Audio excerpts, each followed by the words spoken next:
Hello and welcome to another episode of Chestnut Checkers. I am Keith Riddle, your co-host, here with Jordan Tampien as well. And today we got another Spokane local, Sheldon Jackson. How are you, Sheldon? I'm great. Welcome. Yeah, thanks for agreeing to do this with us. Oh, it's fun. It's fun. It will be fun. Yeah. It will be fun. Sheldon, I always start with this question, especially with the Spokane people, but are you Spokane local native? No. 1989. 89 from Seattle. Okay. And then I came to Seattle from a small logging town in Southwest Washington. Which one? Raymond, Aberdeen, Hoquiam area, dying logging community. Yeah. You remember the grunge? It came after me, but that came from Aberdeen, Hoquiam area. So, really? Oh, interesting. Yeah, that's why it's so depressing and such. Yeah, and that's why they wear the logging shirts and all the rest. Aberdeen, Washington. I think like Macklemore's from Aberdeen too, isn't he? It could be. I don't know. Way after my time. But yeah, not a big Macklemore fan. No, I mean it's even grunge was after my time. So yeah, I'm a little older than you guys. But yeah, it came out of a logging town. It was dying because logging towns die, and really no money. So I moved to Seattle, and became an electrician in Seattle. Nice. That was my path. What brought you to Spokane? I had a company, electrical contracting company, and we were doing development in Seattle. It was getting tougher and tougher, regulation wise, time wise for a small developer, and growing up in a small town, traffic. Waiting in line for everything. It was getting frustrating. It seemed like my vacations or my weekends were going over here anyways, at least to Eastern Washington. And I have a good friend of mine that worked for Keytronics. And so I'd come visit him and I was going, man, Spokane, it was a little depressed at that time, but it was like, you could kind of see through it. You could see the opportunity. Yeah. And then when did you get into development? Because I think that's I was in development before I moved over here. So electrical, but also doing development. Yeah. When you're in the trade, you can see. So we came up through development through construction. Oh, yeah. So, there's multiple ways to get to development. We came up through construction and said, well, we can do some of our own work. We can figure it out. You ask all the questions to all the different guys you're working with. You use them. For your projects. And so we started in Ballard doing small apartment houses before anybody was doing apartments in Ballard. Yeah. Little 6 units, little 10 units, little 12 units. But again, the regulatory system of Seattle, it was taking 4 or 5 years to get a permit on a zoned piece of property.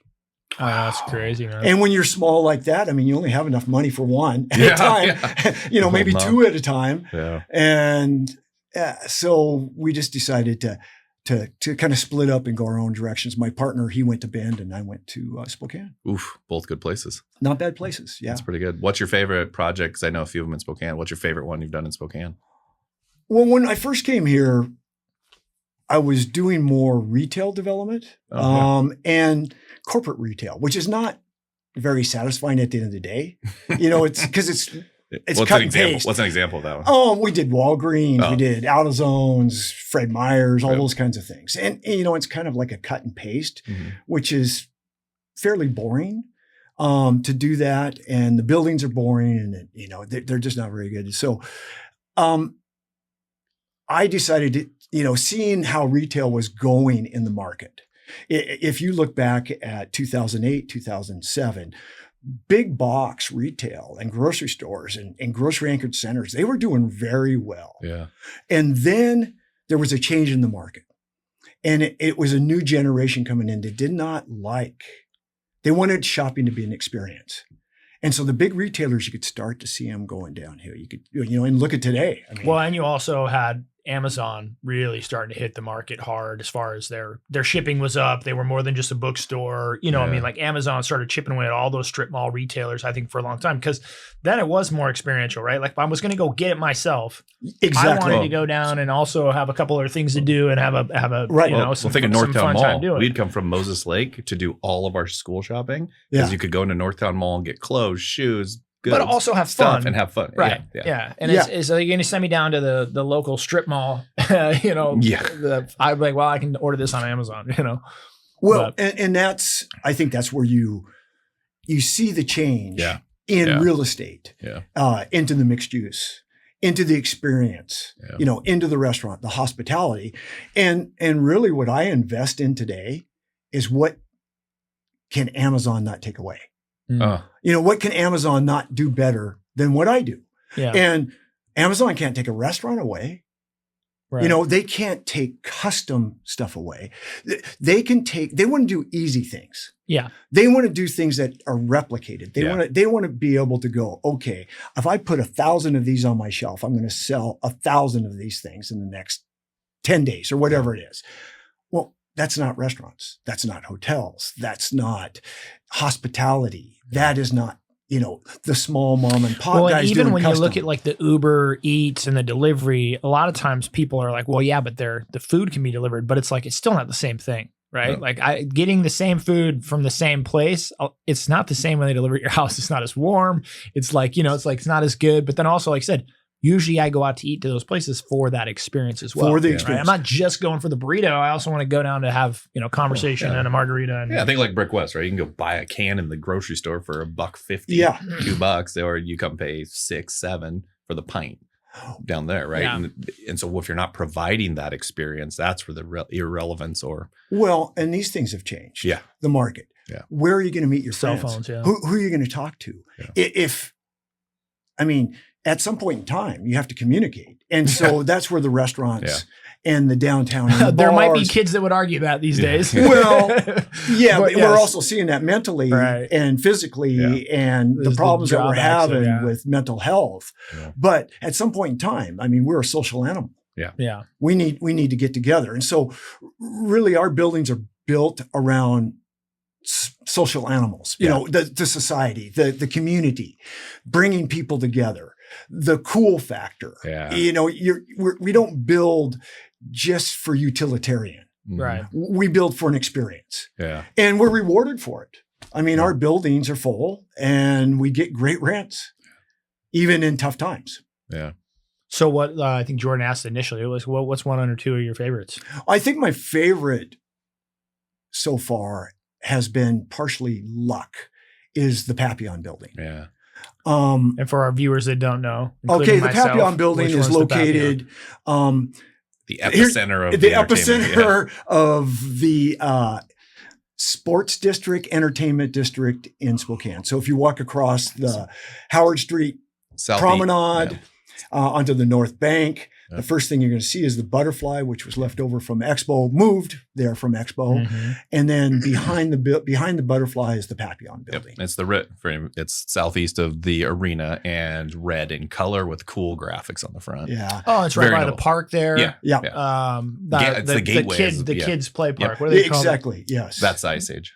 That's Ice Age. That's Ice Age. Gotcha. With the Ross Kelly Memorial. Yeah. And it has we border the podium on one side, across the street's the arena, and behind us is the stadium. Yeah. So you're kind of in a good spot, and the park, and we border the park. Yeah, we have an easement with the park, and there's a couple casas in there, right? There's a casa. So we had Julie on the podcast. Oh, did you have Julie? Right. So she was one of our first ones. Yeah. And Loren is downstairs. And then we have the outsider, which is Ian Wingate, who's a local chef. Yeah. Nice. So when this is the Sheldon she was mentioning. But when she said she couldn't find a landlord to partner with her and to figure it out, Sheldon did that. So, because I think that's one other piece you do really well in yours is I would call you a holistic developer, where you're not just concerned about delivering the product. It's who's going to use it, how are they going to use it, and how can I put the right users in it to activate this. And I would say you did that really well. It's one of the few buildings I've walked and somebody took an idea I couldn't even fathom and turned it into, and that's the one right there on Maple and Sprague over by Brick West. Oh, yeah. So it has ladder in it. It has a bakery. It's got the old nunnery, basically. Yeah, I love it. It was super cool how that turned out. Well, I think for me, when we call our system looking for rare properties. Being a small developer, you do not want to compete with the big developers. And so if you can find a rare piece of property, that's situated in a great location, like the Tampien, or over there on the Browns Edition, at the entry to Browns Edition. And they have something special about the buildings. You know, these old historic buildings. Yeah, they're a pain in the ass to work on, but you can't replicate it. Yeah. And so what we try to do is we call it historic funk when you go into the buildings and funk up historic. Yeah, one of my first renovations I ever did was an old Masonic lodge. Oh my goodness. I just love the Masonic lodges. Loved it. Yeah, up on Garland. Yeah. But that was they're not easy and they're not cheap to renovate, right? But you can never replicate it with brand new construction. Exactly. But no matter what you tried, it's going to look fake. It's going to look like Las Vegas trying to replicate a castle, or Las Vegas trying to replicate this. When you look close, it's going to look bad. Yeah. Wish I could get my appraisers to understand that more and more. I'm like, because if I had to do the Peyton and you had to build the Peyton with brick mason exterior walls, 7 stories. I'm like, you might be into it. What I paid for it just doing the exterior walls. Sure. So I think that's what's cool is that yours, and I believe Chris is the other guy, that we're just, your take on historic preservation is awesome. Your historic funk is the best one. I love it. Because I know it well, but like, what's the business that you run and kind of how'd you get into that? And then we'll jump into fun topics, more around the steel. Because I think it's one of the coolest things, the fabricated steel. You're talking about the other business. Yeah, the other one. So the development was where I started from, because from construction to development, that there's really a natural connection there. And then a couple of our projects, I was wanting to, again, historic funk. I was wanting to funk up the building with metal.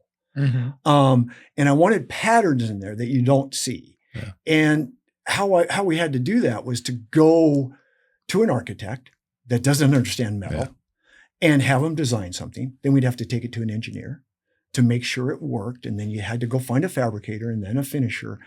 And this, after 5 years of doing this, this led into a new company called Revamp Panels. Yep. And what we have is we call it functional metal art, which is a railing system that is also quasi art. Yeah. Because it's replicated patterns. So I don't really call that art, but I it has an artistic value to it. Gives the building an artistic look. It gives the building an artistic look. And you could put whatever you want to in the pattern. So if you want it to be mid-century modern, if you want it to be, whatever you want it to be, you can be within there. If you want it to be organic, if you want it to be a plant, if you want it to be trees. These are railing systems that go on like balconies or that go on sides, facades. Facades, but we also have railing systems, but we also have sunshades. Railing systems. Oh, no, railing system is one of our number one products, but we have at least 20 products. Yeah. Wow. But if you go by the Papillon or the Browns Edition one, you'll see this cool metal art on the side. And I call it art. I do think it is art. And you guys fab all that stuff locally? From numbers to just panels and all that stuff. I wish we could. We tried. Yeah. We can't. We do it in Portland. Okay. The metal fabrication in Spokane is still kind of stuck in the construction farming industry. Yeah. And this product is expensive, and the people that want it perfect. They want it beautiful, and so we have to do it in Portland that understand metal as art versus metal as utilitarian. Yeah. Well, I think that might be Spokane in general. I think a lot of times we just want what's functional. Well, and there's also versus what a money aspect. Yes, because it's all just financial, right? I mean, like I always. If 95% of your business is. When I was doing that Masonic, we did a bunch of metal in it, but I came up with this phrase. People ask me like, "When is it going to be done? When is it going to be done?" And I started sarcastically. I was like, "Listen, awesome doesn't have a timeline, okay? Awesome has no timeline." But I would say that because I had to chip away at it, right? Like I used it as my home office for a couple of years. And so I renovated this Masonic over like a 2 or 3 year period, but it was like, because it's expensive. Cause I'd have a cool idea or my architect would draw something cool. I'd be like, that's right. We got to do it. And it'd be like, how much money is that? Okay. Okay. We're still going to do it, but now I need 6 more months. It was just like chipping away at it. So I think Spokane definitely has that.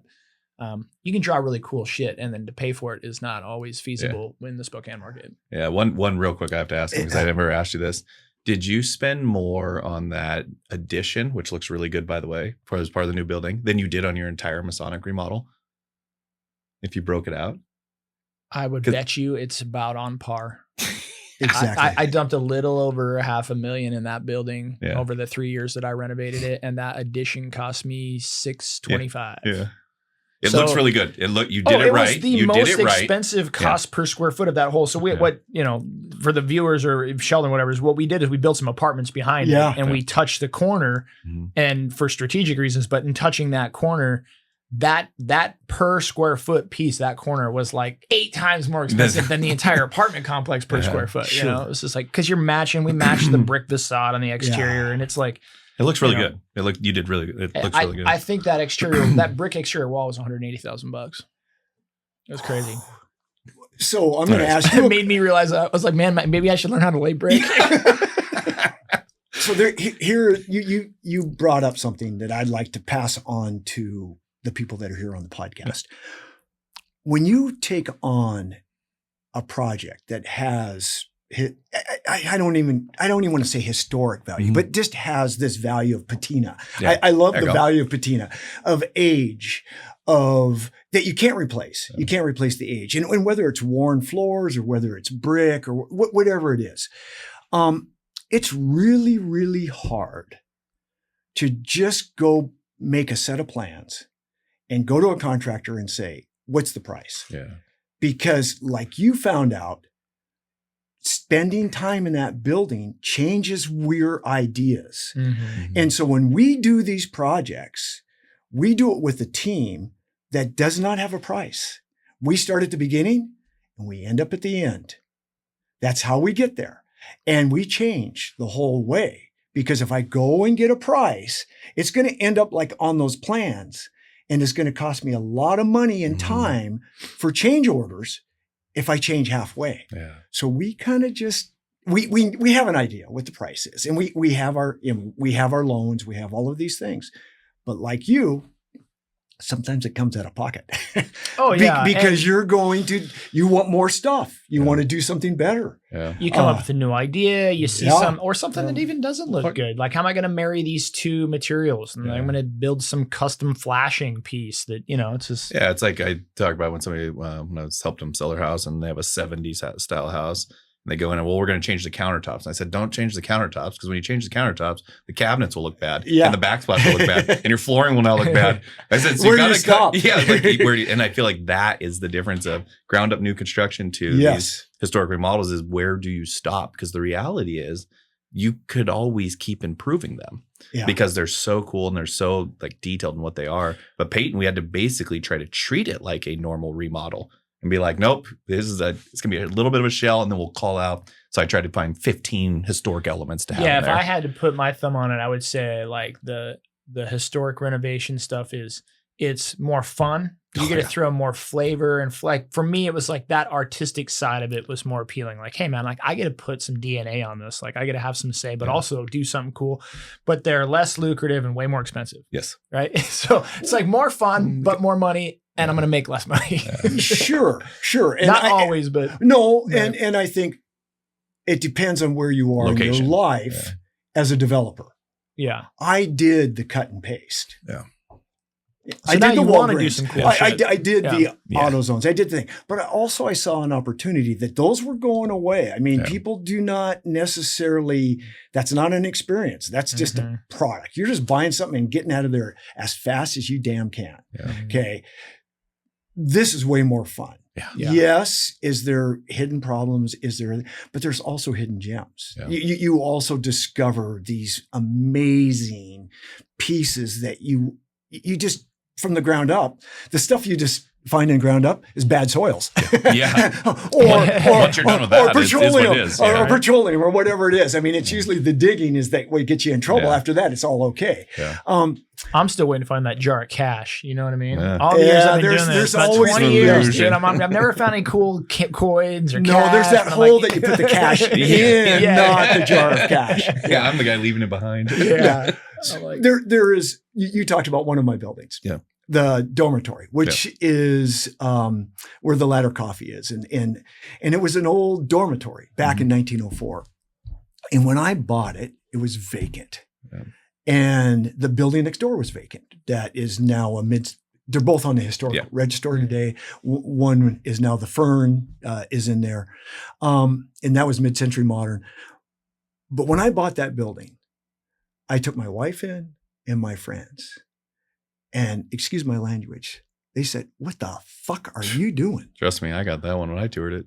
Yeah, what are you doing? I don't think they ever said it to my face, but I know they said it when they left. No, right? we were drinking. We were drinking on the way in. Oh, okay. So they are like, yeah. So I'm telling them what I'm going to do, and they're still like, what the fuck, Sheldon? Yeah. You're an idiot. Yeah. But what I saw in that building. So when you go into these historic buildings, it's really easy to see the bad stuff. But if you look hard enough, you can see the good stuff. There's 2 beautiful spiral staircases in there that you could not replicate today. No. So cool. There's these windows. There's there's the wood trim that's clear, 12 inches clear, beautiful workmanship that you can't replace. Mm-hmm. You could never replace it. So when I go to any one of these buildings, I make a list of what to keep and what not to keep. Mm-hmm. And there's some things that cannot come off that list. The spiral staircases. And the spiral staircases, they take up space. They're leasable space. Yeah. They're a negative in the building, but they're a positive in the building because it lures people in. Yeah. Yeah, you did a great job with that one. Yeah, if you ever sell the Fern one, that was like, that'd be a sweet house. Well, it was. I know. I would take that. It was a house. The first live-work guy in Spokane, probably. Yeah. It was an architect lived downstairs, and he had his architecture firm upstairs. Very cool. Yeah. I love it. I could talk about it all day. The other one I kind of want to touch on is you've become more active, whether you wanted to or not. Thank you, Chad. Yeah, exactly. Into kind of I'm going to call it the scene downtown. How did that come about? And kind of give us a little bit of the evolution of giving posts that the city could use about areas that were less desirable to now, where you're kind of what I would argue the lead on pushing awareness and helping some of those pieces, at least in the downtown kind of core we're talking about. Sure. So kind of how it started is when you're an urban developer, you're going to see changes first, because that's part of being in the urban is the edge. And you want to be in the edge. I mean, you don't want Disneyland. You don't want, if you're going to be an urban developer, you respect the edge. You embrace the edge. Some of the best restaurants came from the edge. They could not afford it, so they went into some And by weird the edge, what you're talking about is the edge of like when you're doing civilization. Of course. Well, not quite civilization. Where things are good already and things are not so great. Yes. Right? Yes. Like you were developing around the edges of town Prairie. where the opportunity is. Right. And you're hoping that you have picked right, that you are the next opportunity. Yeah. You're kind of be the guy with the crystal ball, or the woman with the crystal ball. Up and coming might translate better to that one. Perry Street before it was Perry Street. Exactly. Garland before it was Garland. Exactly. West End before it was the West End. Exactly. I was an electrical contractor in Seattle. Capitol Hill, that's where you went for heroin. Not that I went there for heroin, but some of my family members did. That's where you went for heroin. Okay. Really? Capitol Hill today. Super nice. It's so crazy. Yeah. And so some people say gentrification, terrible, all these other things, which, I can have that argument too. But if you're going to embrace urban development like you do, you better embrace the edge. It's part of being in the urban market. It's never going to be perfect, and you don't want it to be perfect. Yeah. I don't want it to be perfect. Right. Yeah. I want it to have an edge, but there's a limit to that edge, or limit to that darkness that's part of an urban place. And what we saw was the darkness overtaking the cool factor. Yeah. And that's what happened to Spokane. We were in a great spot, a wonderful spot in our community. Well, just look at this. I travel all over the place. And I've been to other communities, and I still want to come back to Spokane. Yeah. Even with the crap that goes on in this community, I love this city more than anything. Well, so it starts with you. I'm trying to carry this forward, but it starts with you. You're developing the edges, and you see the darkness creeping in, meaning as the developer or even as the business owner you're developing for, you're taking the risk to say, I'm going to take a risk on this edge, this spot right here.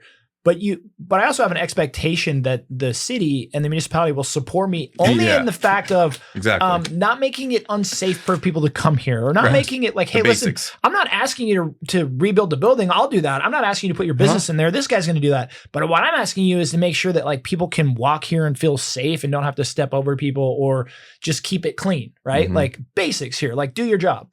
What he said. Yeah.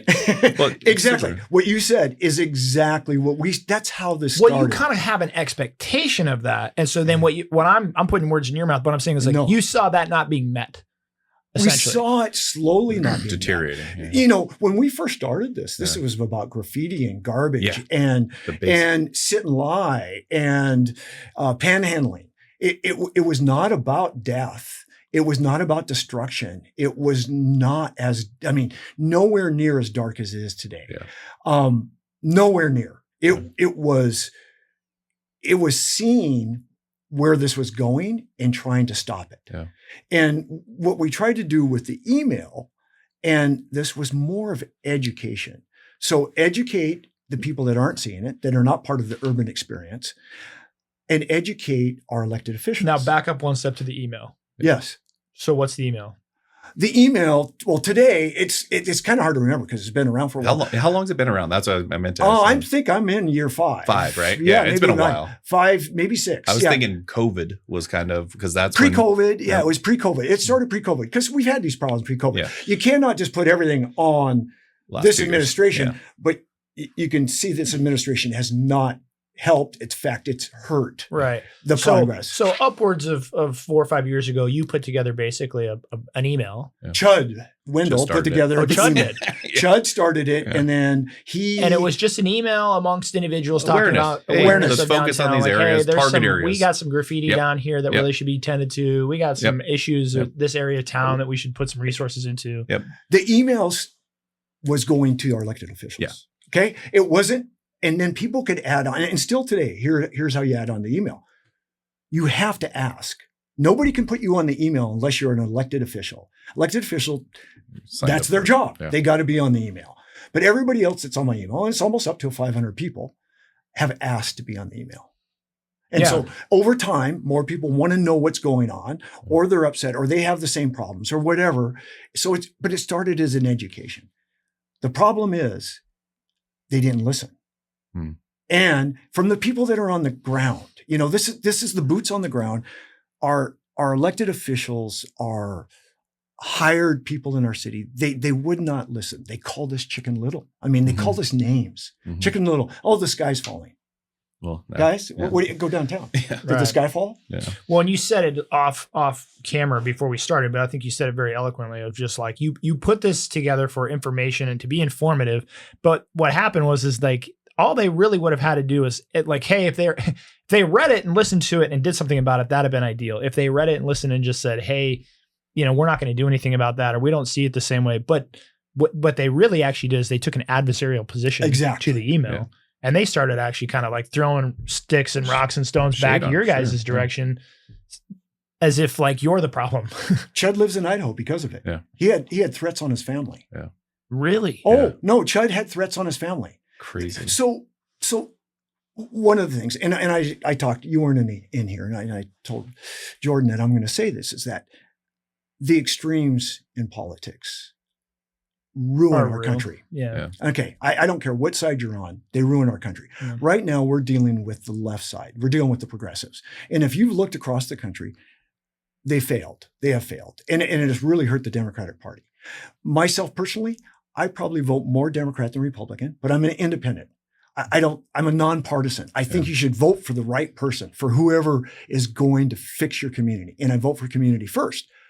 What we have today is ideology over solutions.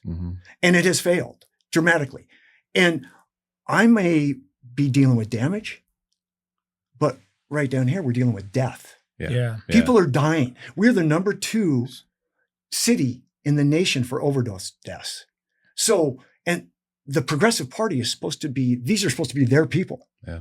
They're killing their own people. They don't like business, and that's my gig. And I'm upset about that. And because we're the one that pays the taxes, we're the ones that funds everything. We're the ones that build. We're not the ones that destroy. But even their own people, they're destroying their own people faster than they're destroying us. We'll be here at the end of the day. Yeah. They won't. Yeah. But the email went from education to a war. And that really upsets me. Yeah. I'm a builder. I'm positive. We take risks. Mm-hmm. We want positive stuff. We don't want to fight a war. Right. Yeah. That's not what we're here for. That was never the Well, end. and it's hard, especially in those up and coming areas, how they come up. And I was thinking about this the other day, is I was just very fortunate that we didn't just do Brick West on the West End. We did 4 or 5 projects at the same time. So, because you do take that risk, and my risk on, hey, there's no way you're this close to the freeway with visibility. That Second Avenue shouldn't be cleaner and be a place that you could really establish these periphery offices. Well, I've missed. That missed by 7 figures. And so now we're cleaning that up. But what if that was your one shot? Like, what if that was your one build that you Land find Rover, like, hey, right.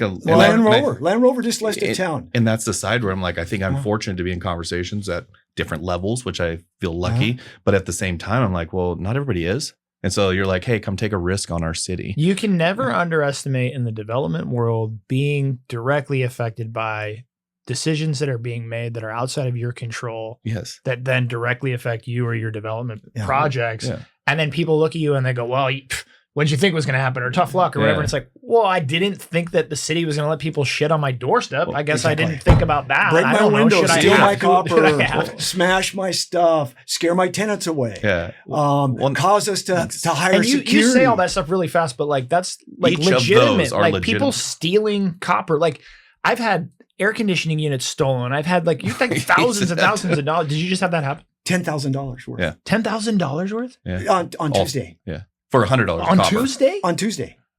What did they strip? They stripped all. So in one of our historic buildings, we hide our HVAC units because we want it to look historic, man. You're doing don't want it out in front. You don't want it out front. I mean, this is the cool factor. I mean, we take pride in our stuff. So I hid the HVAC units. Just so happens that my HVAC units are near our border city property, whereas there's the worst camps in Spokane, underneath the Maple Street Bridge. Yeah. Are they behind a fence? Yeah. Behind a fence? How about solid steel fence? Metal man built a fence like a fortress. Rebar, solid How did they steel. Get in there? They dug like the Great Escape underneath and came up in the middle of the unit. Oh my God. Oh no. And we're talking steel, 1/4-inch steel. Yeah. And barbed wire. And I've done everything. And finally I just said, man, I don't have to worry about this again. I got a building without heat, man. Yeah. And it's not going to be heated until next week. Well, everybody thinks it's a little thing, but they cut that section of copper and you have to recharge. It's so expensive. You almost sometimes have to get back in and replace the units. Oh no, the units burn out because they don't unplug them. Correct. So they leave them on and then the fluid's not running through it. So they burn up. Yeah. Well, in this building, our heating and cooling systems are in the attic. Yeah. Just the fluid to get to the attic, $2,000. Yeah. Just the fluid replacement without the piping and all the rest of the crap. Well, and here's like that Peyton. They threw a window, broke coaching a window. It's $5,000 every time one of those windows goes down. It's $5,000 to $9,000, and the bigger obviously if they're bigger than that. If you want to ask me about insurance recovery, which this is what the Progressive will say, well, they're just going to get it from their insurance. Oh. No, I won't cover you after 1/1. I've never gone to my insurance company because I can't be canceled. I can't have $1 million investment go away for a $10,000 cost. Well, you already have a flag against you for doing historic buildings. Yes. Right. So they already don't want you. And then they're just waiting for one more thing to either double your premium or Let me explain on this building. This is the 5th time. Yeah. $50,000 out of my pocket. $50,000, and the city knows about it. They've been in the HVAC unit. Yeah, they have been in that enclosure. They know the problem they have under the bridge. They've talked about fences. They talk about fixing this up, and then they forget about it, and then again. That's my wife. Yeah. But then it happens again. Yeah, it's just crazy. Yeah, and that was the part of the thing. I don't always want to bring this up. It's just still relevant. And I feel like it's always going to be relevant to me, is that article on the Brick West one. I said, why don't we talk about how hard it is to run a business downtown? Like I have to maintain an entire plaza, keep everyone out of it. You got to keep this building from getting broken into. You got to figure out how to produce at this level and keep all of these events going just to keep the lights on and going forward. And I was like, instead you talk about, because how it would come across is Sheldon built metal fence instead of no, there's people breaking in and taking this. And that's where sometimes I'm like, that's the angle where I feel like progressives or however we call it is I feel like it's that angle of it's just pinning it extreme. On. Yeah. Well, I don't even blame. So here's the thing with like, I don't blame. I hate talking about like liberal or progressive or conservative because I feel like you start splitting party lines like that. For me, this is an issue with the city and I'm like, again, I'm a simple guy, but I'm very kind of like grew up watching probably too many John Wayne movies or like White Earp, but I'm like, there used to be a thing called like no loitering. Right. Yeah. Or there used to be a thing about like that, but it's like as a business owner or a building owner, you cannot do anything about that.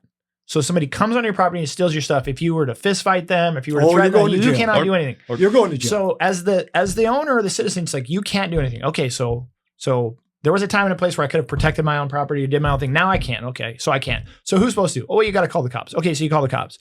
So now the cops come, but the cops are like, well, we can't do anything. Yeah. So I'm like, okay, so I can't do anything, and now the person I'm supposed to call can't do anything. So it's like it's this big circle, but it all ends up to me at the top of like the city is responsible then for helping protect these property rights, in my opinion, for these owners because you have tied their hands.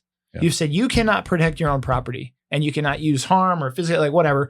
And then you've told now the sheriff and the city of police that they can't do it. So then what? How? So I guess now this is where I stop talking. Now we're here, because right? I'm like, so what's it called? Accountability. I mean, we're all talking about accountability. Who's responsible? Like to me, then they're responsible for that. Well, they are responsible for that. First of all, what is government for? What is government for? Well, to execute the will of the people. But I would think number one thing is to protect their citizens. Safety. I mean, safety is the number one thing in anything, whether it's the federal government, with state government, or whether it's the local government. It's something that we cannot do. Yeah. Okay, we cannot do it. If we do it, it's the Wild West. Do it. It's something that either we cannot do or that they've told us we can't do. Yeah, right. But we have, as a community, as a group, as a nation, we have come together and said, okay, here's the rules. Right. Okay? Here's the rules you got to play by. And we're all going to play by the same rules. What we have, and I'm going to argue with you here because I've dealt with the progressive ideology, and it is an ideology because if you look at it, they know what needs to be done, and so right now in Spokane, there's a playbook. Okay, the progressive playbook, and it's empty. And so what are they doing right now? Right before the elections, whatever, they're going to what we've been telling them to do since they've been elected. Yeah. You have to have accountability because without accountability, nothing's going to work. But where we are at today is we have rules and we have laws, and our elected officials are picking and choosing what laws to enforce, what rules to enforce. When I went to school, not much of it, I remember there's a process for changing laws, not for non-enforcement, but you can change a law. There's a process for that. You do not get to choose what laws are enforced and what laws are not enforced. And it has to be done equally. And we have an unequal system today. And I'll jump into that argument a little bit because I believe we're all headed to the same goal, right? And I think how we all think we're going to get there is different. I think the one I struggle with the most now is understanding how that ideology actually ever gets you there without accountability. Like that's where I found the biggest struggle is like, was it I missed the SBA meeting where the Boise mayor came in, but yeah, I mean those three things make sense. Like in my head, I'm like, it's very simple. It was like offer them treatment, offer to connect them back with family or create relationships back with family members, and cite them for violation of the laws. The law. Like, and this is whatever the law is. This is not it seems like how would you either side, no matter your affiliate, how would you ever fight that kind of an approach if you don't agree with the law? There you go. So See, then they don't there's agree with the law. fundamentally too. They don't agree with the law, As and they're persecution therefore or as- choosing not to enforce it. But then why? Which is like that to me is where I start to get. That's a long, deep well. But I mean, if you look at the ideology, it's we can unpack some of it. But yeah, no, I mean, is it was the because I talked to Betsy a little about it. And is it that this law is significantly hurting that person's or disenfranchising that person or kind of persecuting that person? That's what they believe. And so then we can't have a law that disadvantages exactly a very small percentage of population. So because that's the fundamental. I mean, that applies well, across and a few also they things. want to look back at where these people came from. You know, oh, this person was, you know, poor. This came from a broken household or whatever. But the law is the law, guys. Yeah. I mean, well, and there is something to be said for that, but they're putting the rights or they're putting the preferences of the few in front of the many. Correct. Right. Yes. Like that's the gist of it. And I think that's what like the former mayor of the city of Boise, who was a Democrat, by the way, surprised me, but he was a Democrat. And he was like, listen, we made a decision that you weren't allowed to commandeer public space for private use. Yeah. Right. Like when you look at these encampments and whatever, it's like, I don't get to go down to Riverfront Park with my family and just decide I live there, right? It's like, no, it's a public park. You can stay there for a little bit and you got to leave. But it's like, but you let people just commandeer space, whether it's sidewalks or whether it's parks or and they're just using it like it's theirs. And it's like, well, it's not theirs. It's all of ours. We all pay taxes. Yeah. And there is one thing about the Boise guy that was very interesting. And because we got 20 minutes here left that I would like to talk about when he did this. So remember Boise versus Martin, Martin versus Boise. This is where the whole thing started. This is where the whole homeless allowing people to camp started in Boise. The whole US deal was based on Boise versus Martin. When the Boise versus Martin got overturned. So just for clarification, if Boise versus Martin is Martin versus Boise. Yeah. Martin versus Boise was essentially, it was a ruling that said that they were allowed to basically camp in the open and do whatever they wanted. If you did not have housing. Yeah. If you didn't have housing. And they argued about what kind of housing too. If it was it shelter housing, was it real housing? Was it, you know, $100,000 apartment? But that was the Martin versus Boise. If they had no place to go, or if they didn't want to go to a place, that's the other problem. If they didn't want to go to a place, they could stay on public property, camp on public property. Yeah. And that was what the lawsuit was about. That was the lawsuit because Boise was doing whatever they were doing. They weren't allowing loitering. I always say that. They weren't allowing loitering, which I don't know when we decided that loitering was okay, but I just go back to that because I watched too many Western videos where they were like, son, you can't loiter here. Yeah. It always made sense to me. Well, so that was the lawsuit many, many years ago. Yeah. And that's what started this terrible West Coast because it was in our district. Yeah. What is that, 8? Yeah. I think it's our District 8, which is out of San Francisco, our legal system, and that's why the whole West Coast just blew up with this mess. Yeah. And so to take us from there to here, right, is that they said that, and then what did Boise do? So it wasn't Boise that did it. It was, if you can believe this, California fought Martin versus Boise because they were having such a mess, and they challenged Martin versus Boise, and they overturned Martin versus Boise. Okay. So it was California, the most liberal state we have, overturned Martin versus Boise.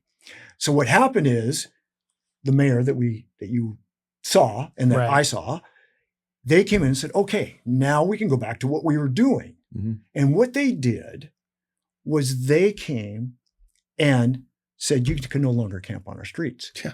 But here's the results. And this is the results that Spokane needs to understand, is that 100% of those people were not put into shelter. 33% of them went home. They're not from Boise. 33% went to the next party. Spokane. Probably Spokane. I'm not kidding you. So they were there for the party. They weren't there for anything but the party. They were there for free shit, open drug use, cheap drugs, whatever it was. They were there for the party. Okay. Sure. Boise only had to deal with 33% of those people on the street. Mm-hmm. And that was the treatment and the citation. Like they wanted to treat the people. Right. This is not about no treatment. This is not about helping the people in the street. Yeah. This is about helping the people in the street that want to be helped. Yeah. Yeah. And so in Spokane, you can go out today and ask any Spokane police officer and said, if we start enforcing, how many of these people leave? 33%. 50%. 50 to 60% will leave. Really? 56. We will only have to deal. We invited these people here. Yeah. You know, we invited them by giving them free shit, by allowing them cheap drugs, by letting them do whatever the hell they want to do. And, you know, no consequences, no accountability. We invited them here. 50 to 60% will leave within the first 2 months. Yeah, I would believe that probably just because of, like he said, the Mayor Boyer said, he said it was a third, and their experience essentially was like a third had moved on, a third got into treatment, and a third were able to get reconnected with family, which left you with like 10% that kind of whatever. And I would think you're right, because I think a lot of these people are here specifically because they've come from surrounding areas and were told Spokane has your services and will leave you alone. Yeah. They were literally busing them in. Like I watched the buses. I didn't believe it. A buddy of mine told me that. I was like, no, that's bullshit. I've never seen one. So I literally saw a bus downtown stop and I saw people getting off and I was like, there's no way. A film on my phone. I was like, this is insane. It was right downtown by the convention center. Greyhound bus pulled over and guys are just getting off of it right and left. And I was like, this is insane. But you want to know what I've seen? They come from smaller towns. They come from like Lewiston, or they come from these smaller. And their argument is, we don't have the facilities or the resources. So we're going to send them somewhere else. So then they arrest someone down there for doing open drug use. And they're like, listen, Johnny, you can go to jail for 30 days, or here's a bus ticket to Spokane. And they are literally busing them to Spokane. Yeah. It's insane. I'm on the street every day. I don't believe in hiring security and stuff to do my projects. I believe in getting down and being that guy. And I talk to these people, and they're not from Spokane. No. I can't. It would be an anomaly if I found somebody from Spokane today on the street. And then so the argument is, what's keeping them from moving on is our free stuff. And they can do what they would need to. Like, there's no enforcement of. Well, I think the first question is, I'm a big why guy. Why did they come? Yeah. Why are they here? Why did they come? And I believe in the free shit and no accountability and all these things. But these people communicate all the time. Yeah. And I hate to use the word these people, because it's like you're putting them over in a category. But this group, they do really they have good cell job phones. Yeah, they have cell phones. Nice ones. Yeah. iPhones, you know, somebody gives them the stuff. They have nice dance. They have nice whatever. But the moment we start arresting, everybody's going to know about it. Yeah. And they're going to go, well, Spokane finally figured it out. We're out the door. This is nothing more than, they know it's coming. It will eventually get here. Yeah. They're just playing the game until it is. And once they see it happen, they're going, I don't want to go to jail. I don't want to go to rehab. I don't want to, accountability. I don't want accountability. I want to have a party. Yeah. And they're going to go on, and it will take a while to get there. But you ask any police officer and they'll tell you 50 to 60%. And how do they know it's 50 or 60%? Because they do hand out tickets. And still in America, we know where these people are from, because they just look up a rap sheet and it's like, Florida, Spokane. Well, this guy's not from Spokane. And they were in Florida 2 months ago. Yeah. Or, and Florida is a big area that they're coming here. Arizona is a big area that they're coming here. Of course, Idaho. Yeah. I mean, Idaho, they don't let those guys get away with anything in Idaho. So all of Idaho comes here. But Arizona is a big place. There's some people from Texas here. Do we get Seattle? Do you think like a Seattle transition? No. Seattle has their own party. Yeah. It's a better party. There's a better party. Yeah. And you don't have to deal with snow. Yeah. Yeah. No, Seattle has its own party. Like in my head, I'm like, this seems like the worst place. If it's me, I'm headed to San Diego. I'm going to be beachside and crawl through there. But again, if you pick up enforcement, then that's the key. That's the key. So that's where we're at with that. And I came here having an agenda. Sorry, I did have an agenda. And me and Keith should build agendas. Okay, I did have an agenda. Made one. And we don't have much time left. Oh no! Hey, the hour's like just a marker. Soft. That's if you have to get out of there, you can. Okay, so I assume they stopped listening to us at 15 minutes. So okay. Well, then put this stuff at the beginning. Flip it. Okay, guys. Our producer walks out the door over there. We stay like 2 or 3 hours. He might just leave, and we're like, okay, Brennan's gone. Still recording. We're not sure if we're recording. When we hear SpongeBob, we know we've gone past a hard time. That's right. So put this at the first because I came with an agenda. This is an agenda that I think will help not only Spokane, but all the cities in Spokane County, and all of the U.S., if you can wrap your mind around it. So if you go back in time and look at what the federal government did on homelessness, they moved to an housing first agenda. You're talking about the feds. The feds did. Yeah. HUD, everybody. Housing first agenda. And, housing is a critical part of homelessness. Homelessness, housing. I mean, nobody gets it. It should solve itself. It makes sense, right? Yeah, like all it these makes people sense. are homeless. Houses. Let's give them houses. Okay. But what did they do with the housing first? They got rid of all treatment. They put all the money into housing and took all the money away from treatment. Okay. So let me just have you visualize something. So go down to Brown's Viaduct today and talk to some of those people there. And would you allow any one of those people into one of your apartment buildings, no matter what rent they're paying? No. Because they're going to burn down your place tomorrow. Yeah. They are not ready for housing. Yeah. You can't go from living in a viaduct on the street, snorting fentanyl, shooting heroin, whatever the hell you're doing, meth, whatever it is, to housing. Yeah. There needs to be another step. Yeah. That's the Marbut theory. So Dr. Marbut, who's been in this town 5 times. In fact, he's the one who did a survey just recently that said there's 60% of the people in our streets and in our housing, not just on our streets, but in our housing, are not from Spokane. That's your tax dollars at work. Yeah. Your tax dollars taking care of Lewiston and Coeur d'Alene and Boise and Canada. Who the hell knows? I knew it. Well, and also by prioritizing housing, the Housing First initiative also just said, they didn't say we're going to get rid of treatment, but you're right. They directed a lot of their funds towards housing. Yeah. But what they said was housing is the most important thing. So when you see people in these scenarios, let's get them into housing.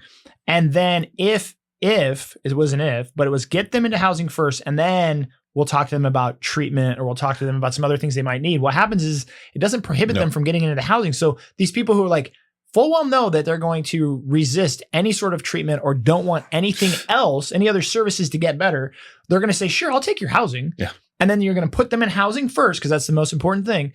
And they trash it, they bash it, they strip the appliances, they sell things, they put holes in the walls, and they're judgment proof. So and you as a landlord can do anything. And there's one more thing, and they die. So if you go and look at the ME and find out where these people are, because the ME says, well, there's more people dying that are housed. Well, that's because you just gave them a place to do their drugs. That's not, ABC living in this house up here that's working downtown. That's this low barrier housing that you've put them in, and now nobody finds them. For Narcan. Yet nobody finds the person because he's been in there, and you get a smell 3 weeks later where the guy had OD'd because there's nobody there to give him Narcan. So they're not prepared to go to housing. So again, trying to be a timeline here. What we are working on right now is not housing first, housing second. Treatment first. Mm-hmm. And I don't want to say his name because everybody hates him so much. But there's a guy over on the East Coast doing a renovation that lives in that's doing a reservation right now for a ballroom. I'm not going to name him. And he's got funky friggin' hair.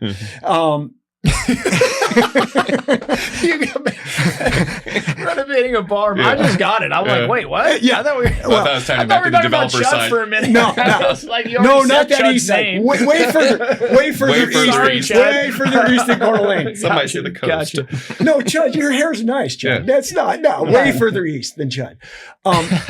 We already said his name. Came up with an executive order. Yes. That says, we're not going to go housing first. We're going to go treatment first. And not only we're going to go treatment first, we're going to fund it and we're going to support it. and we're going to give you the tools for involuntary commitment. And this is, so I know you're going with this, and this is pretty cool. So the federal government has come out and said that they're going to offer assistance for cities and places that request it to help with this campaign to go treatment first. Yes. And there's some conditions. Sure. Mm-hmm. There's some conditions. You have to agree to go treatment first. Right. I mean, it's not, you can't go, okay, we're still taking money for housing first. First of all, that's going away. That's going away anyways. That's going away anyways. But we're not going to do housing first and then take your money. We have to agree that it's treatment first. This is, as a matter of fact, this is Marbut 101, Dr. Marbut 101. Treatment first. So you and some other individuals have gotten together and you've written a MOU, a Memorandum of Understanding for those that don't know what an MOU is. Raising our hand. You've basically written the letter that the federal government has requested. Well, I don't know if we have raised our hands, because how I saw this thing is I saw this as an opportunity and going, okay, this is what we need. Yeah. I've been on the street for doing this email for 6 friggin' years. This is exactly what we need. Yeah. We need treatment first. Mental health. We close our mental health institutions starting with Kennedy. Yep. JFK. Yep. Where is those institutions today? Under the viaduct. Yeah. All of our mental health go to the streets. We need mental health. We need drug addiction services. And so a group of us, we've raised our hands. And how are we raising our hands? We spent 5 weeks writing a legal document, an MOU, non-committed to money or whatever. And we are going to get, our goal is to get every single city in Spokane County and the county to sign their name on this thing and have it delivered back to DC. We already have the people willing to do it. We already have HUD looking at the document. Nice. The problem is HUD can't comment on the document today because the They're government's shut down. closed. Yeah. And you are the first, to your knowledge. This will be the first time we believe in America, in the United States, that a county has done this. There might be a couple cities that have raised their hands. This will be countywide. And my assumption is that you're going at it from the approach of the county because the city won't sign the document. Well, we need the city to sign it, right? We want the city to sign it. So I don't know how you wouldn't sign it. It's just funding that. I guess if you believed housing first is why you wouldn't sign it. That's right? why you wouldn't. Yeah. That's why you wouldn't. Because otherwise it's just a request for more funding to offer the services everyone believes. But you have to go through the requirements. You have to agree to the requirements Okay. that are done on this deal. I'm hoping that the progressives that are running our city, the trifecta, they call themselves the progressive trifecta, just to let you know. We didn't make up that name. You didn't? Oh, I was like, man, that's a sweet little. No. They ran their election based on the progressive trifecta. And who is the progressive trifecta for the listeners who may or may not know? So there is, well, I don't even know who the fifth one is in the county anymore. So at the council anymore. So at the time, it was Kitty, and it's Zach, it's Paul, it's Betsy. It was Lily at one time. I don't know who it is today. What's her name? I don't know what her name is. No, that's Kitty. Kitty. And it's the mayor. So you have 5 on the council. And if you look at all the council votes, 5-2, 5-2, 5-2, it's the progressive trifecta and the mayor. So they ran on that platform. We didn't make up that name. Everybody's going, Sheldon, that derogatory name. You need to stop calling names. This is the names they ran on this. Everybody's always on me for calling them the progressive trifecta. And I was like, no, they gave us this name. That's funny. They ran on this. So, but again, we want them to sign it. We're not, and we're hoping that because. And it's by the way, by saying you want them to sign it, because it sounds aggressive, it's like, it's a memorandum of understanding that we are going to seek help for a treatment first approach. We're just asking them to raise their hand. This thing's so loosey-goosey from the federal government. Yeah. I mean, we don't have any ideas on the funding or all the rest of these things. This is more of, hey, you offered. Do you have any inclination which way they're leaning, like if they'll sign it or not? Well, you've already talked about the elections and what they will do when there's elections versus when they won't do elections. Honestly, I think their playbook's empty. They've tried everything. This last home ordinance was such a piece of crap. Yeah. I mean, the police department immediately cannot arrest anyone. Yeah. And they lied to us. They told us, oh no, everything's status quo. You can still arrest. No, the chief of police says, our hands are tied. We cannot arrest anybody in the city of Spokane for a misdemeanor. I don't think everyone on council actually read the whole home ordinance. Well, like when I was back at the last one, I went and they're like, "What? That was in there?" And I'm like, "Dude, that's your job. What? Like, dude, that's your job. You signed your name to it. Just plug that bad boy in and say, hey, what's the problem here?" You could have that done in no time. Well, and they're still arguing about it instead of signing a new one. Yeah. There was an emergency ordinance. The mayor came out and said, "Hey, this is emergency." The chief of police said, "This is emergency." Yeah. And they're still arguing about it, and they haven't changed a damn thing in that home ordinance. And so we need that change. When he says like they can't do anything or arrest anybody, why? Didn't give them any discretion. So that was what they were talking about. The one council meeting I went to was pretty informative, but is that they don't have any discretion to do it per the home ordinance. So you needed. So, but what happened if he does? What's the recourse if they do make he gets fired? Yeah. Oh, so he's trying to protect his job? Yes. Oh, yeah. Because somebody will say you weren't supposed to do that. He's an at-will employee can't do by it. The mayor. Yeah. The mayor can fire the police chief yesterday. Yeah. Oh, so it's not even like no, it's top down. He's not voted in like the sheriff. He's not voted in like the sheriff. I'm thinking of the sheriff. Okay, so the sheriff's an elected position, right? Way different deal. So the sheriff's a celebrity. Right, gotcha. And so the police chief is not going to do anything that the mayor's not on board with. Well, he did raise his hand, didn't he? Yeah.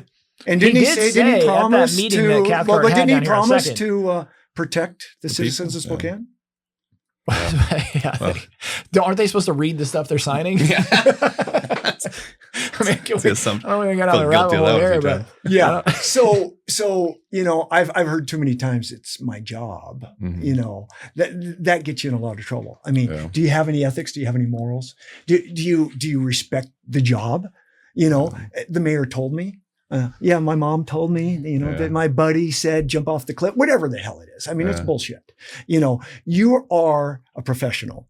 You are there to protect all of us, everyone equally. And you're not doing it because the mayor says you're not to not do it. Yeah. Well, and I'll just let you know right now, there's a federal deal coming out. If you haven't read it yet, the mayor told him not to do it, and the police chief did not to do it. And there's some major shit coming down. Yeah. It's ugly right now. Yeah. Yeah. It's going to be bad. And it came out in the news. Yeah. Oh, yeah. It just came out in the news, and I think there's going to be a federal action, just because of not doing your job. Yeah. Well, weren't there already arrests made? No, we're talking about Campman's cleared. Oh, that's what they. This one's. This is the way you did. This is the Stuckert deal. Yeah. This is about obstructing justice. Yeah. And it's. I don't want to get into that because that's not what I'm here for. But hey, back to the MOU. Let's go back to the MOU because this is positive. All the other stuff, there's positive because we talked about development and fun stuff and things. But let's talk about something positive. This could be really positive. Oh, not just for us. Yeah. For the whole nation. Yeah. But let's be the first. And let me tell you how positive it is. Bellevue asked for the MOU. Yeah. Tri-Cities has the MOU. Yeah.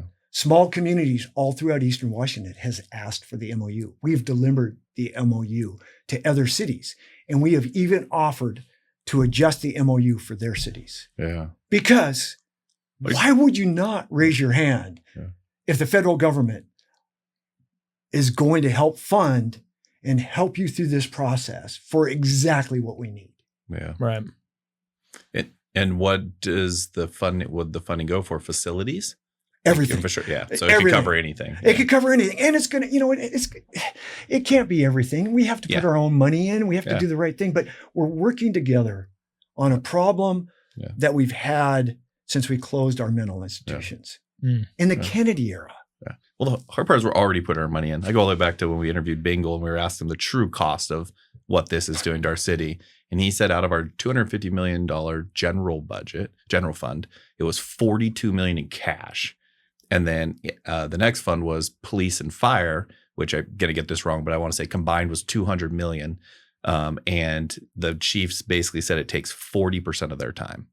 So he's like, we're already spending $122 million approaching this. And then I never put a quantity to and that. That's out of the general fund. But then when we were just, we're interviewing Emily Cameron with DSP, and she's like, yeah, at a point in time count, put 2,000 people, and there's about 200 downtown. And I was like, if you throw that in there, I'm like, all of a sudden you're spending that much per person. Obviously that's not true, but no, it is true. But it's like, but even if you did 2,000, that's pretty quick math on. But we're not even counting 600,000 per person. Let's see, code enforcement, garbage. Oh no, it's cleaning, graffiti. DSP's whole job. We're talking about this great new program, Diversified Workforce Workday, which is Steve Smout's. Just this great project. It's really cool. Steve's a really good buddy of mine. You should get him on here. Get him and Teresa, his wife. He's fabulous job of what he's doing on that. But the cost is so phenomenal. Yeah. The problem with those costs is there's a lot of people's livelihoods dependent upon those costs. Yeah. And they are looking at themselves versus what's best for the community. Yeah. And I do not like that. If you got into that business for yourself, if you got into the homelessness business or the drug addiction business or whatever, for yourself, that's the wrong person. Yeah. Go find another job. Yeah. Go in the real world like the rest of us and go to work. Yeah. You're there to help your community. Yeah. Right. And I think there's just too much money, too much greed going through this whole deal. Yeah. Treatment first. Yeah. And I'm definitely not here putting a price on somebody's life. I think that's invaluable, but I think the allocation of resources seems like something, because like you said, the government hasn't put that down, but where I've seen them most successful is when they do the matching grants. Hey, you guys are going to put $100 million towards this. We would even come with this much. And I think if you did that total cost across all of these communities, I mean, you could be billion. I mean, Seattle was billion by itself. And so the state of Washington, how much we spend. San Francisco. And it's gone up. Yeah. I mean, California, look at the billions of dollars they put into California, maybe trillions. Trillions, probably. Trillions of dollars. And it keeps doubling. Yeah. So it is a failed process. Yeah. It's not working. Yeah. It's not working. Yeah. And if, I think what I would also say is to everybody listening, if you think it's just a downtown problem or it's the neighbor's problem, I think what I'm hearing from the more we do this podcast is it's everyone's problem. It's everyone's problem. And I think if we could approach it that way and people take ownership, I feel like downtown gets it's not my place, but you come use it, come do there, but you don't actually care because you get to go home. And I think that's been one of the pieces, if we could ever impress on anybody, is like, it will be your problem. Because if it's not solved in downtown, taxes are going to go up. What are we, a $13 million deficit on the budget already? Like, wait till 15 more businesses leave to Idaho. Yeah. Then we're going to be at 26 million. Well, how do you recover that? Because you can't run a deficit. Right. You're going to start taxing everyone. And there is no Coeur d'Alene without a Spokane. Yeah. I mean, how do you get there? It's the Spokane airport. Yeah. I mean, there's no Liberty Lake without Spokane. Yeah. There's no Millwood without Spokane. There's none of these smaller communities without Spokane. They don't survive on their own. Coeur d'Alene does not have an airport that you could use to get in and out of Coeur d'Alene for any sort of commerce and thing. Spokane is the center of this community. Mm-hmm. And just because you live in Liberty Lake, you have to support Spokane. And I would say you should treat downtown as our community. Take ownership of downtown. Yeah. It's part of all of us. Just because you don't live there, none of us. I don't live there. Yeah. You live there. I don't. But it's our community and it's our deal. And it's the major tax base. If you look at any major city in a county, any major city, 50% of the taxes are in a very small area of the central business district. Well, and do you guys know how much of the state's entire revenue comes from small business taxes? I hope you know, because that's a cool stat. I don't know. Well, I was at a talk in STCU puts them on. They do those Frank Talks or whatever. TED Talks, cool. Frank Talks. Anyways, it's over 55%. 55. Of small businesses. Taxes. The entire state of Washington's tax-based revenue comes, like 55% of it comes from small business or small business related taxes. Yeah. And if you look at the attacks on small businesses from our state and cities and counties and whatever, it's just crazy. I mean, you're killing the golden goose. Yeah.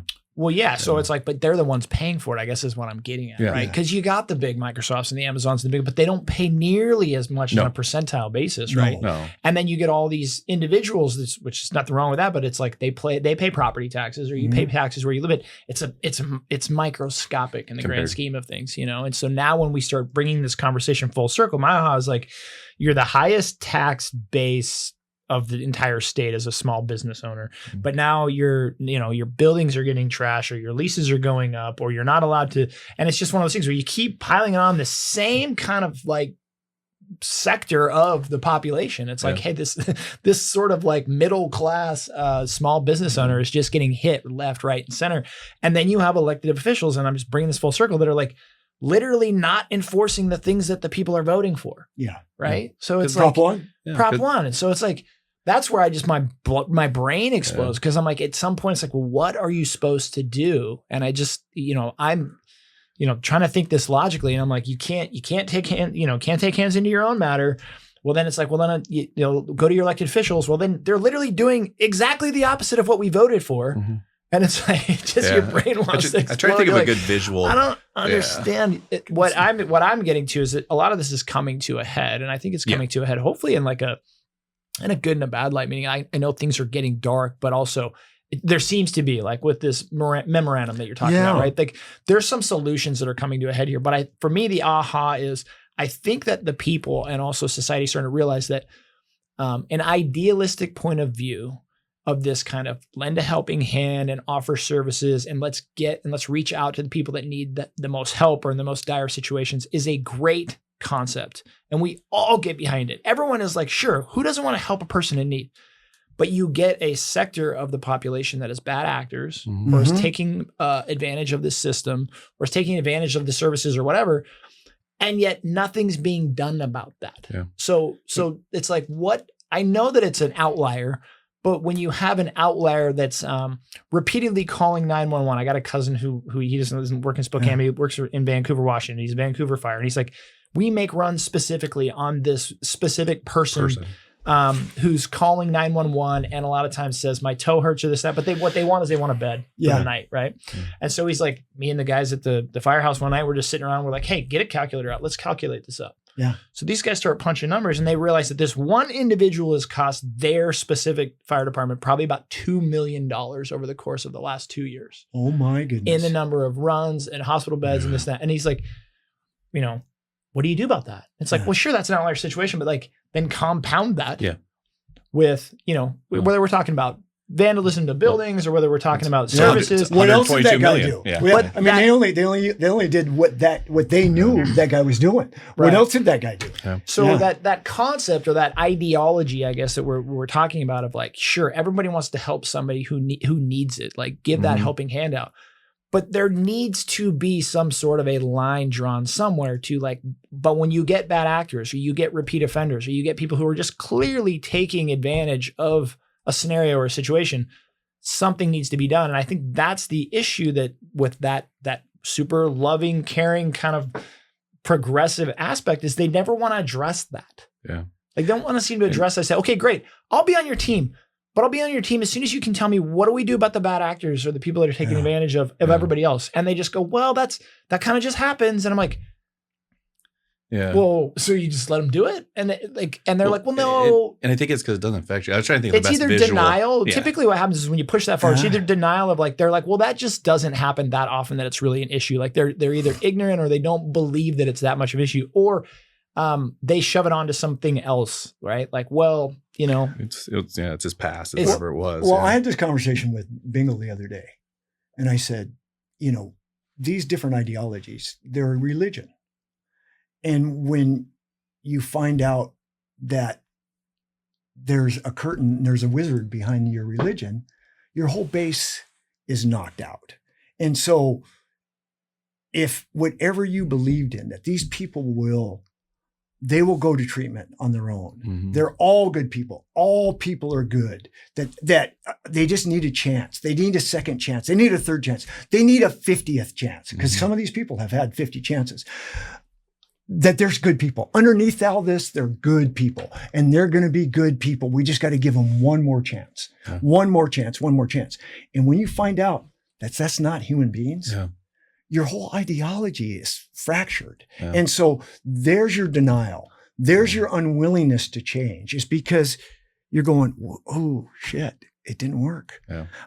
What I believed in is not really true. So I'm going to give you one more thought here before we leave, because I just found this article and I put it out the other day. Is years ago, my wife had some of her friends over to the house, and some of her friends were healthcare professionals. Mm-hmm. And I hear this word, wet brain. What the hell is wet brain? I mean, I'm thinking, they talking about me again or whatever. I mean, no shit. I mean, Sheldon's wet brain. Where's wet brain? I get a lot of names called that. I'm in here. I get a lot of names called me. Actually, that's a good one. That's a new one, wet brain. And so they leave, and I said, Melanie, what the hell is this wet brain? She goes, oh, it's a medical term. I went, what? No way. I says, that's derogatory. It's got to be something. You guys were talking about me, weren't you? No, but wet brain is a medical term for when people drink too much and they've gone past the point of recovery. Their brains are gone. There is no recovery. And you can recover some, but you'll never gain full recovery. Like you won't. Well, no, I mean, and it's pretty damaging. So you're going to be institutionalized the rest of your life. It's called wet brain. And if you look it up, it's called wet brain. It's also called something else, and it's really long. So that's why it's called wet brain. But if you look at that up, but this ideology doesn't believe in that. They believe that everybody is recoverable. Okay. That everybody's recoverable. So, but that was years ago. And so I've always known about this wet brain, and I've always known that we're going to have to institutionalize some of these people. They're not going to be fully like how many times can be functional. Narcan? Yeah, they're not going to be fun. Well, there we go. Okay, first article I've ever read on Narcan. So you understand what happens with the fentanyl overdose. You basically die. Your body shuts down. There's no oxygen to your brain. Okay, so you do understand what happens when there's no oxygen in your brain. Brain damage. You know how long that lasts? How long it is before him? 4 to 5 minutes. You have 4 to 5 minutes. Before it becomes permanent. Before it becomes permanent. Yeah. Okay. It's like having a stroke, because a stroke means that you have a blood clot and you can't get oxygen in your brain. So that's all it is. It's a stroke. Let's look at fire department number 1, station number 1. Station 1. Yeah. You know where that is? Yeah. It's right down there at Division and Brown and Riverside. Mm-hmm. Okay. Division, Brown, Riverside. Okay. Number 1, somebody, even let's just say it's 2 blocks away, first of all, has to find a person that's no longer breathing. So how long have they been no longer breathing? Get on the phone, call 911, which means there's a transfer deal. They have to key up and they have to come to this person. How many minutes was that? Oh, 5, 6, 10, 15. At the light end. We don't know how long we were there before. 4 minutes. Yeah. 5 minutes till there's damage. This whole article is about who's left over. It's about hypoxia.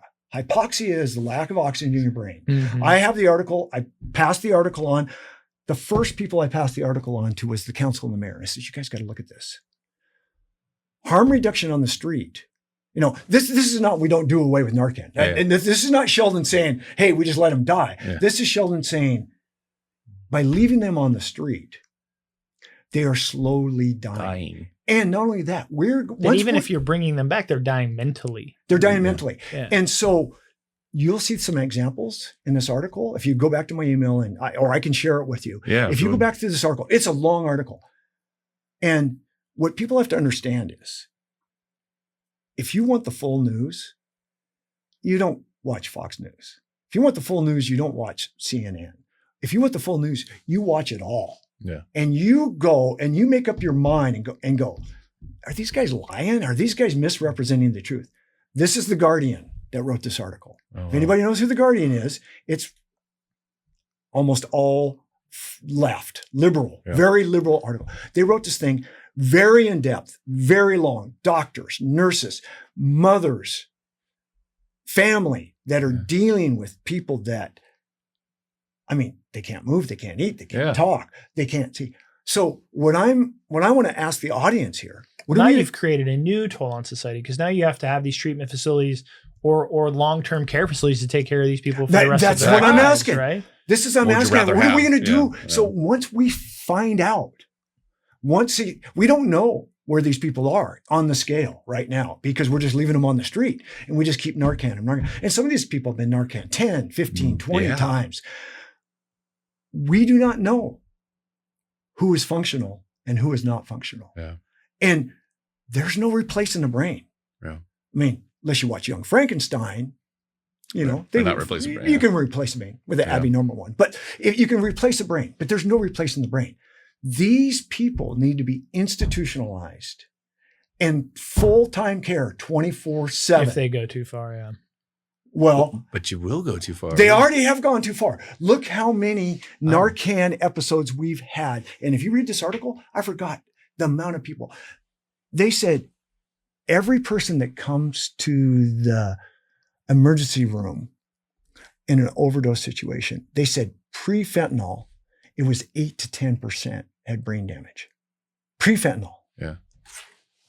8 to 10%. Now, since fentanyl, it's way worse. That was heroin. Yeah. Right. Back in that day, that was an opioid deal. This is fentanyl that shuts the system down so quick, and it shuts it down because of the brain membrane. That just passes so quickly. It's like that.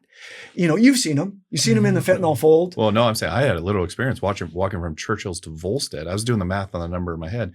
Me and Whitney were walking to go grab a drink after dinner, and a guy was on the ground. I thought he was dead. His friends over there, they're doing chest compressions. Yes. I call 911. Whitney's yelling, don't go to the light, Tommy. And then I call, but I'm like, I was on the phone with 911 for at least 3 minutes, maybe 4. And they're trying to coach you through the compressions, but the guy's dead for all intents and purposes. Well, and how long did it be dead before they even did? Yeah. And then I was like, they showed up, they got there, and then he came to was the only thing was from the Narcan. So then that was at least 5 minutes. So they gave him Narcan. He didn't even come to with Narcan. Yeah. They were still doing the chest compressions on him. So that's I don't know if Narcan can bring him back from straight fentanyl. I think if they mix it with heroin or if they mix it with something else and there's fragments of fentanyl. No, fentanyl, it will bring you back from an opioid. So because I know the streets tough on this. Narcan will bring you back from fentanyl. Stays in Seattle. Exactly. I see it all the time. And I carry Narcan. Yeah. I see it. It will bring you back from fentanyl. But fentanyl is being mixed with all these other drugs now. So the tranks, the animal tranks and things like that, it doesn't even touch that stuff. So when you see a guy that's being not brought back, but also depends on how far gone you are. It might take 3 or 4 different loads of fentanyl to bring the guy back. But that's hypoxia. Yeah. And that person is damaged. Oh, that's what I meant. It was like, there's no way. So we put this person into treatment. We're going to I think there's a lot of people out there that understand this, that are in the industry, that are like, oh my God. Yeah. I mean, once we bring back the curtain and we start cleaning up the society, we got a real mess. Yeah. I mean, we're talking 24/7. 24/7. People they can't eat, they can't drink, they're about, you look already on the street, they're shit the pants, they pee their pants and stuff. They can't control themselves. They're not coming back. We are not, some will come back, some will come partially back, and some won't come back. Yeah. And that is an endeavor. Oh. That is tough. If any of you have dealt with a parent that's going through the later stages in life, you know the trauma and the cost that it takes on a family to take care of that person. It's unbelievable. Yeah. And we got a ton of those people on our streets. Yeah. Man, if anything else, it speaks to the need to do something. We have to do it now. Yeah. It's like waiting's not helping. Well, every time you hear a siren going off, that's a Narcan. That's somebody slowly dying. Somebody might have died, but even if they bring them back, somebody's slowly dying. So every time you hear this, interesting. So when you hear, about harm reduction, and allowing people to hit the bottom. Guys, we are way past that. Yeah. And what changed all of this was fentanyl. Yeah. So I grew up family. I know heroin. I've grown up seeing heroin. Okay. You can live a long time on heroin. Yeah. Fentanyl, if you listen to Dr. Marbutt, if you are unhoused and you are a fentanyl addict, your mortality rate is 18 months. What? 18 friggin' months. Jesus. 18 months, guys. If you're a parent and your kid's on the street. Now, some are going to be one day and some are going to be years, but the average is 18 months. 18 months on the street. And our administration thinks leaving them on the street to hit bottom, to make their own choices, to go into treatment is the right move. Yeah. So, wow. Yeah, I didn't know that. So what can people do to help support your MOU? Because it seems like a lot of stuff we need is so the MOU. Or is it go forward either way? Well, no. You're not going to sign it. I'm not going to sign it. You're not going to sign it. It has to be signed by City Council? Or is it mayor? I would say it was, where does the buck stop? Yeah. Okay. In the county, it's the commissioners. Yeah. Okay. In the city, it's the mayor. Yep. In the, wherever the buck stops, I think that's the most powerful signature, is wherever the buck stops. Yeah. And it's going to be different for each community. What you can do to help is call your elected officials. Yeah. It doesn't matter if it could be the council, it could be the mayor, and say, get on board with this MOU. At least look at it. At least participate enough to read it. Yeah. Have your attorney read it. Do you guys have the MOU public anywhere that people? Oh yeah, it was publicized in a news article, but we can get it public. We can get it as public as you want it.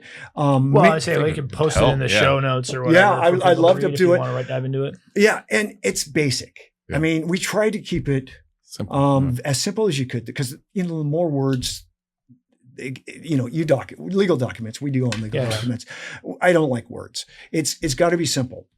So it's a simple document, and some very smart people wrote it. Yeah. Much smarter than myself. I wrote it. Key to success. I started it, and mine was a paragraph. Yeah. So very simple. And then there was a squirrel, and I went off this way. Strong paragraph, though. Well, it was just except for the last part of it, because there was a squirrel. It was like, there's a problem. Yeah. We need to fix.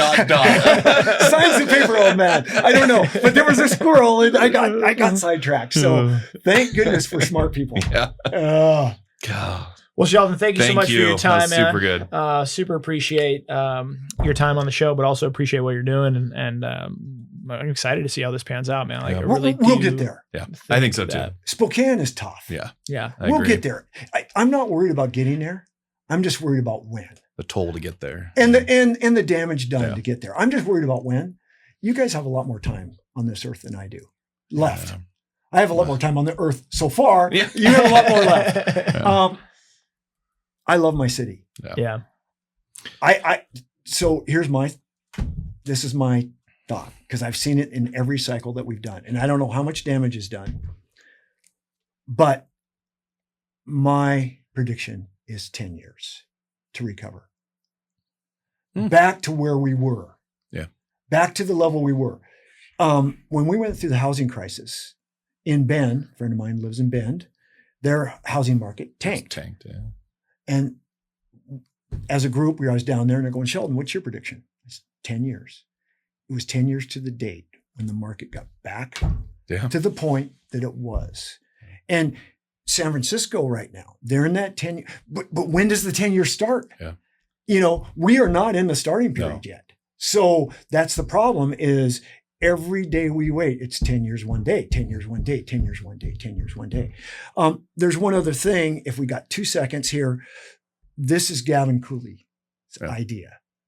We have this email, and if you look at the people on the email, it is some of the smartest people in this city, and all walks of life. Mm-hmm. Everything's covered in there.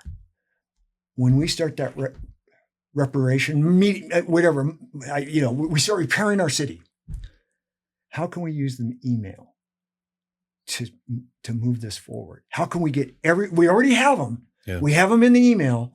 They're already there. How can we take that email into, instead of fighting a war, into repairing our community? Yeah. Take it from awareness to engagement. Exactly. Yeah. There's enough people on that thing. Yeah.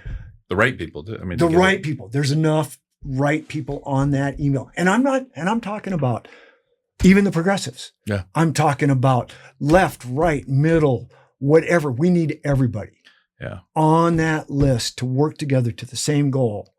And Can we cut that 10 years down? Can we do whatever? Yeah. Can we repair our city quicker?